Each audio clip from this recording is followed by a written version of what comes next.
Press council के chairman justice Chandramouli Kumar Prasad ji, मंत्री परिषद के मेरे साथी श्रीमान वेंकैया नायडू जी, श्रीमान राजवर्धन सिंह राठौड़, प्रेस काउंसिल के सचिव श्रीमती पूनम जी, प्रेस काउंसिल के member Shri Ravindra Kumar, jury committee के member Shriman K G. Suresh,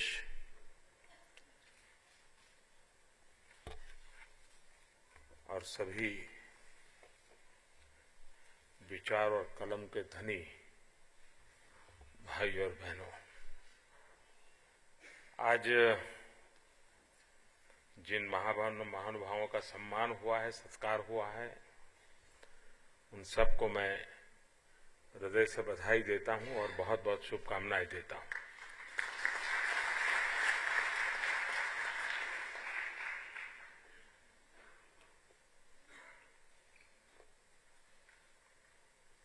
press council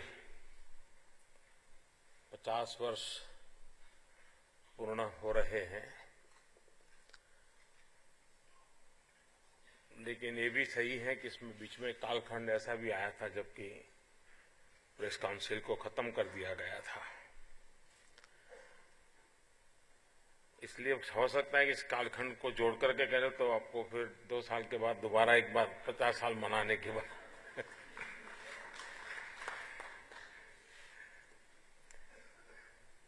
वैसे 1916 में शायद ये स्वीडन में इसकी दिशा में काम हुआ, लेकिन तब जब उसका नाम था वो था court of honour for the press,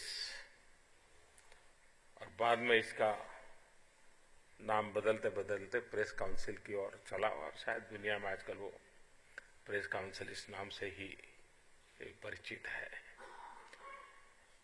एक स्वतंत्र व्यवस्था है और ये व्यवस्था ज्यादातर तो इस क्षेत्र की स्वतंत्रता बनाए रखना, अभिव्यक्ति की आजादी को बरकरार रखना,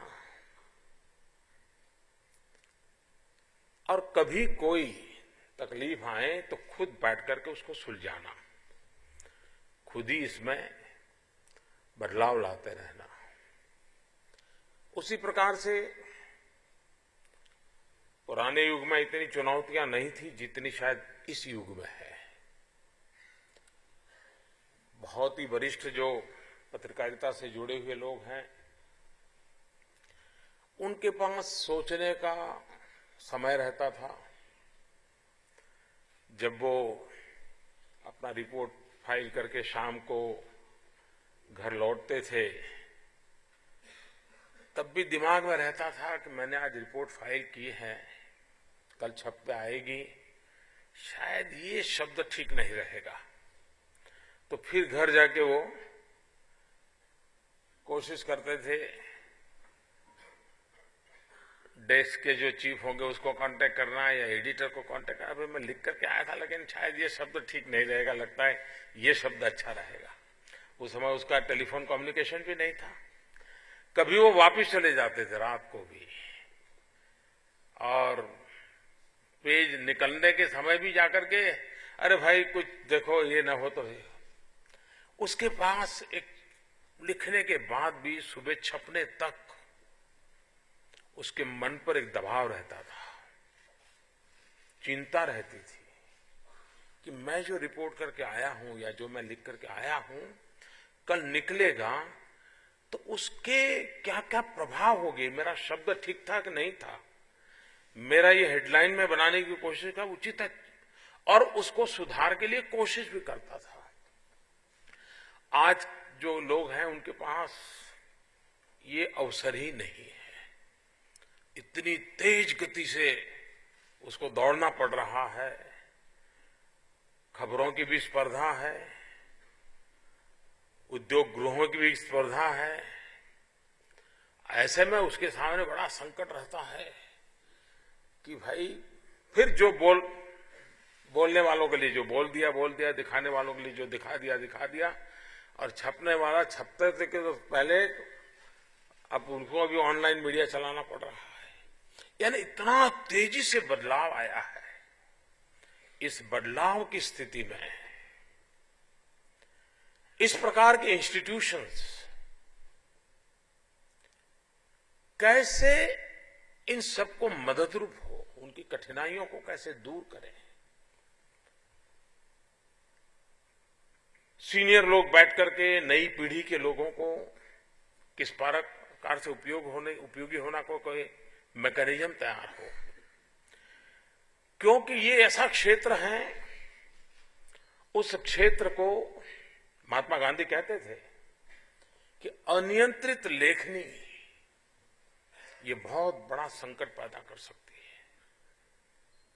लेकिन महात्मा गांधी ये भी कहते थे कि बाहर का नियंत्रण तो तबाही पैदा कर देगा, और इसलिए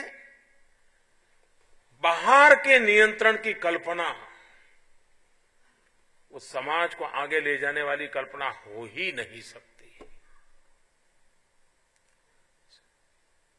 स्वतंत्रता, उसकी अभिव्यक्ति, उसकी आजादी, उस प्रिंसिपल को पकड़ना, लेकिन साथ साथ अनियंत्रित अवस्था, हम कितने ही तंदुरुस्त क्यों न हो, फिर भी मां कहती है, अरे भाई थोड़ा कम खाओ या ये मत खाओ। कोई मां दुश्मन नहीं है, लेकिन वो मां घर में है इसलिए कह रही हो, बाहर वाला कहेगा तो तुम कौन होते मेरी तबीयत की चिंता करने वाले, मैं हूं। और इसलिए ये व्यवस्था ऐसी है कि जो परिवार में ही संभलनी चाहिए, सरकारों ने तो जरा भी उसमें टांग नहीं अड़ानी चाहिए। आप ही लोगों ने बैठ करके इसी काउंसिल जैसी व्यवस्था के माध्यम से, सीनियर लोगों के अनुभव के माध्यम से और समाज का सर्वग्राही हित देख करके हम इन अवस्थाओं को विकसित कैसे करें। ये बात कठिन है कि भाई अपनों के बीच में किसी की आलोचना कैसे करें। कोई बाहर वाला कर ले तो हम रिपोर्ट करने के लिए तैयार है, लेकिन हम बैठ के क्या करें। और इसलिए ये कठिन काम होता है, आत्मावलोकन बहुत कठिन काम होता है। मुझे बराबर याद है, मैं जब दिल्ली में रहता था, मैं मेरी पार्टी के संगठन का काम करता था, उन दिनों में कंधार की घटना हुई थी। और कंधार की घटना हुई, विमान हाईजैक हुआ, और हमारे देश में इलेक्ट्रॉनिक मीडिया उस समय अभी शुरुआती दौर पे था, तो एकदम उनका भी कोई दोष नहीं था कि कोई कैसे हो गया, लेकिन वो शुरुआती दौर एक प्रकार से था। लेकिन उसमें जो परिवार के लोग जहाज में फंसे थे, उनकी खबरें, वो परिवार लोग जुलूस निकाल रहे थे, सरकार के खिलाफ नारे लगाते थे, और बस उनको छुड़वा दो। और जैसे यहां गुस्सा बढ़ता था, वहां आतंकवादियों का हौसला बुलंद होता था। अच्छा, हिंदुस्तान का हाल ऐसा है कि अब तो जो चाहे वो करवा सकते हैं। लेकिन ये घटना चलती रही। लेकिन मेरी जानकारी है, बाद में मीडिया के सभी लीडर लोग बैठे थे, सभी प्रमुख लोग बैठे थे, इन हाउस बैठे थे, और प्रेस काउंसिल शायद उसमें नहीं थी, अपने आप बैठे थे, और बैठ करके स्वयं ने अपने बाल नोच लिए थे। मैं मानता हूं ये छोटी घटना नहीं है। बहुत लोगों को ये तो याद है कि ऐसा ऐसा रिपोर्टिंग हुआ था, लेकिन बहुत कम लोगों को पता है कि खुद मीडिया के लोगों ने मिलकर के अपने खुद के बाल नोचे थे, और हमने क्या गलती की, क्यों की, कैसे नुकसान हुआ, हम कैसे बह गए, और सबने मिलकर के कुछ नॉर्म्स पालन करना चाहिए, इसकी काफी चर्चा की थी। शायद अरुण जी यहां बैठे हैं, शायद उनको पता होगा कि उस समय उनकी भी शुरुआत हो गई थी, और उन्होंने कुछ नॉर्म्स तय किए थे। मैं समझता हूं ये बहुत बड़ी सेवा का वो अवसर था। दूसरा अवसर आया था 26/11 का, 26/11 का। उसके बाद जब मुंबई की घटना घटी, उसमें बैठे, उसका रेफरेंस भी आया अफगानिस्तान वाली घटना का, लेकिन इतने अलग अलग व्यूज हो गए कि वो न आत्मनिरीक्षण कर पाए। इसलिए नहीं को करना नहीं चाहते थे, बैठे थे तो करने के लिए खुद ही बैठे थे, लेकिन बात अधूरी छूट गई। लेकिन जब तक इस प्रकार की संवेदन मानसिकता की लीडरशिप प्रेस वर्ल्ड में है, मीडिया वर्ल्ड में है, मैं मानता हूं गलतियां हमसे भी होती हैं, गलती आपसे भी होती है, गलती औरों से भी होती है। गलतियों के आधार पर मीडिया का मूल्यांकन करना उचित नहीं होगा, लेकिन ये खुशी की बात है कि उसमें एक बहुत ही मैच्योर जिम्मेवार वर्ग है जो चाहता है कि इसको हम ही बैठ करके बुराइयों से कैसे बचाएं, कमियों से कैसे बचाएं और अधिक ताकतवर कैसे बनाएं। ये अपने आप में इस जगत के लिए एक उम्दा प्रयास है, ऐसा मैं मानता हूं, और ये निरंतर चलते रहना चाहिए। लेकिन बाहर के नियंत्रणों से, बाहर के नियमों से ये स्थिति नहीं बदलेगी। जब देश में इमरजेंसी आई, प्रेस काउंसिल को ही खत्म कर दिया गया था, यानी मूलभूत बात को ही खत्म कर दिया गया था, और करीब 1.5 साल तक ये बंद रहा। बाद में 78 में जब मोरारजी भाई की सरकार आई तो इस व्यवस्था का पुनर्जन्म हुआ, और उस समय मीडिया के प्रति बड़ी उदारता का माहौल था। जब 78 में फिर से काम हुआ तब इसका रूप उसमें से निर्माण हुआ, लेकिन अब तक वो वैसा ही चल रहा है। ये प्रेस काउंसिल के साथ जुड़े हुए लोगों का, प्रेस से जुड़े हुए लोगों का भी ये दायित्व बनता है कि हम समयानुकूल परिवर्तन लाने के लिए क्या क्या कर सकते हैं, नई पीढ़ी को तैयार करने के लिए क्या कर सकते हैं। सरकार को भी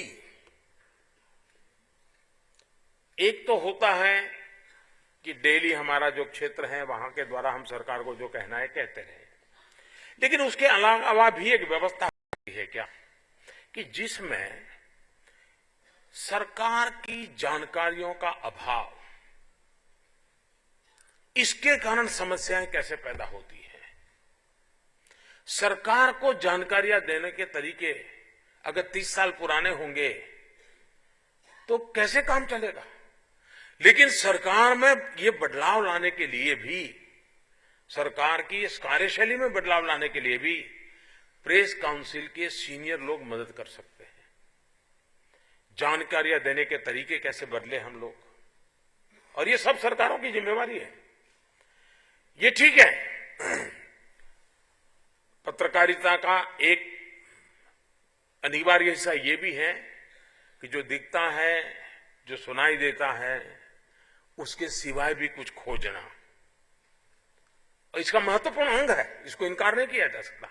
लेकिन कम से कम जो सुनाई दे, जो दिखाई दे, वो भी कुछ ढंग से दिखाई दे, सुनाई दे, और समय पर सुनाई दे, समय पर दिखाई दे। ये जिम्मेवारी प्रमुखतया सरकार में बैठे हुए लोगों की है। लेकिन ये मैं देख रहा हूं कि इस कम्युनिकेशन गैप को, क्योंकि हर बार मेरी पत्रकार जगत के मित्रों से दोस्ती बहुत पुरानी रही है, उनका ये हमेशा, अरे भाई कुछ पता ही नहीं चल रहा है क्या हो रहा है।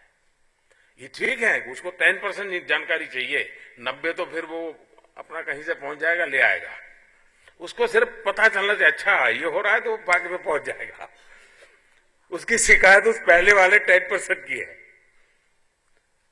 लेकिन दुर्भाग्य ये भी है, फिर सरकारों में भी सिलेक्टिव लीकेज का शौक हो जाता है। दो अच्छे प्रिय लगते हैं, जरा सरकार की वाह वाह, उसको जरा खबर दे दो। ये ऐसी सरकार की भी बुराइयां, कमियां, या कहीं कहीं नॉन सीरियस एटीट्यूड, ये भी बदलाव की जरूरत मांगता है। प्रेस काउंसिल में ऐसी भी अगर कुछ चर्चाएं होती है और सरकार के सामने रखा जाए, सरकार कर पाए नहीं कर पाए वो मैं नहीं कह सकता हूं, लेकिन कम से कम ये भी तो होना चाहिए भाई। हम मीडिया वालों को तो सुबह उठते ही आप लोगों की शिकायत रहती है, लेकिन हमारी शिकायत भी तो सरकार सुने। ये टू वे चैनल, ये टू वे चैनल अगर हमारी जीवंत होती है तो बदलाव की जो अपेक्षाएं हैं, दोनों तरफ अपेक्षाएं हैं, और उसका लाभ जनता को मिलना चाहिए। उसका लाभ किसी पार्टी इन पावर को या पर्सन इन पावर को नहीं मिलना चाहिए। जो भी बेनिफिट है वो जनता को जाना चाहिए, जो भी बेनिफिट है वो भविष्य को जाना चाहिए, उज्जवल भविष्य के लिए नींव डालने के लिए होना चाहिए। ये अगर हम कर पाते हैं तो ऐसी इंस्टीट्यूशंस, ऐसे ऐसे अवसर बहुत काम आते हैं और उस अवसरों का हमने उपयोग करना चाहिए। इन दिनों खासकर से प्रेस के, मीडिया के क्षेत्र से जुड़े हुए लोगों और पिछले दिनों जो हत्या की खबरें आई, ये दर्दनाक है। किसी भी व्यक्ति की हत्या दर्दनाक है, लेकिन मीडिया वाले की हत्या इसलिए हो कि वो सत्य उजागर करने की कोशिश करता था, तब वो जरा अति गंभीर बन जाती है, अधिक चिंताजनक बन जाती है। जब हम मुख्यमंत्रियों की एक मीटिंग मिली थी, तब भी मैंने आग्रह से इस विषय को रखा था कि हमने सिर्फ, हम आजादी के पक्षकार हैं, हम स्वतंत्रता के पक्षकार हैं, ये हमारे सिद्धांतों को हम कहते रहे इससे इनफ नहीं है। हम सरकारों का दायित्व बनता है कि ऐसे लोगों के साथ जो भी गलत आचरण होता है उनको न्याय मिलना चाहिए, उनकी सुरक्षा की चिंता होनी चाहिए, और ये सरकारों की प्रायोरिटी के लिस्ट में होनी चाहिए। वरना सत्य को दबाने का ये दूसरा अति भयंकर तरीका है। एक आध बार कोई गुस्से में आकर के किसी मीडिया की आलोचना कर दे तो वो वाणी स्वतंत्र का नेगेटिव हिस्सा मान करके चलो सब लोग माफ कर देंगे, लेकिन हाथ उठा ले कोई, शरीर पे वार कर दे, ये तो सबसे बड़ा क्रूर जुल्म है स्वतंत्रता के ऊपर। और इसलिए सरकारों को भी इस विषय में उतना ही संवेदनशील होना, उसकी प्रायोरिटीज को लेगा, ये बहुत आवश्यक है। मुझे खुशी की बात है कि आज हमारे अड़ोस पड़ोस के देशों के महानुभाव भी हमारे बीच में हैं, क्योंकि एक प्रकार से हम आज वृत्त जगत, उसका प्रभाव की कोई सीमाएं नहीं रही है, ये बहुत तेजी से ट्रैवल कर रही है। कोऑर्डिनेटेड एफर्ट जितना होता है उतना लाभ होता है। नेपाल के भूकंप की खबरों ने पूरे हिंदुस्तान को नेपाल के लिए दौड़ने के लिए प्रेरित किया था, लेकिन किसी और के देश की खबर है, चलो है खबर, ऐसा ही रहा होता तो शायद हिंदुस्तान में जितनी तेजी से नेपाल को मदद पहुंचने का हुआ वो शायद समाज पूरा नहीं हिलता, कि वो पता ही नहीं चलता। लेकिन जैसी नेपाल की खबरें आई और हिंदुस्तान के मीडिया ने नेपाल के लोगों की तकलीफ की बात हिंदुस्तान के लोगों को पहुंचाई और सारे देश में नेपाल के लिए कुछ करना चाहिए इसका माहौल बना, मानवता का एक बहुत बड़ा काम हुआ। तो ये आज हमारी सीमाएं रही नहीं है। इस प्रकार से हम एक दूसरे को पूरक बने, एक दूसरे की मदद करें, इससे भी एक पूरे इस भूभाग में एक सहयोग का माहौल, इस प्रकार से मिलन से कुछ वेरीफाई करना है तो बड़ी आसानी से वेरीफाई हो जाता है। कभी कभार हर एक के कोई प्रतिनिधि तो हर देश में होते नहीं है, लेकिन कांटेक्ट होते हैं तो बात करके पूछ लेते, सुना है भी, जरा बताइए ना, तो कहेगा मैं एक आध घंटे में बता देता हूं, देखता हूं, मेरा कोई 2-3 सोर्स है, मैं कोशिश करता हूं। लेकिन आवश्यक है कि इस प्रकार का हमारा कोऑर्डिनेशन जितना बढ़े, और खास करके हमारे पड़ोस के देशों के साथ जहां हमारा मित्रता का व्यवहार बहुत अधिक है, सुख दुख के हमारे साथी हैं, उन सब के लिए हम जितना जोड़ करके चलेंगे तो हो सकता है कि इस पूरे भूभाग के लिए और विश्व में भी एक सकारात्मक छवि बनाने में ये हमें काम आ सकता है। एक तंदुरुस्त स्पर्धा समाज जीवन में बहुत आवश्यक हो गई है, और हेल्दी कंपटीशन को कैटलिक एजेंट के रूप में मीडिया बहुत बड़ी सेवा कर सकता है जी। इन दिनों आपने देखा होगा, इंडिया टुडे ने तो बहुत पहले शुरू किया था, राज्यों के बीच वो रेटिंग करते थे कि कौन राज्य किसमें क्या परफॉर्म कर रहा है। वो धीरे धीरे राज्यों के लिए वो एक बेंचमार्क बनने लगा कि भाई चलिए हम भी कुछ इन 4 चीजों में पीछे हैं, हम आगे बढ़े, हम करें। एक सकारात्मक कंट्रीब्यूशन रहा। इसने एक हेल्दी कंपटीशन का वातावरण बनाया।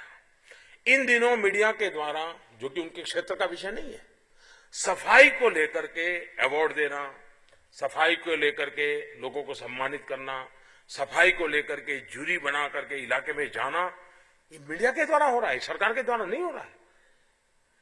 मैं समझता हूं ये जो माहौल शुरू हुआ है, ये भारत को नई ताकत दे सकता है, जिसमें एक कॉम्पिटिटिव नेचर क्रिएट हो रहा है, हेल्दी कंपटीशन का नेचर क्रिएट हो रहा है।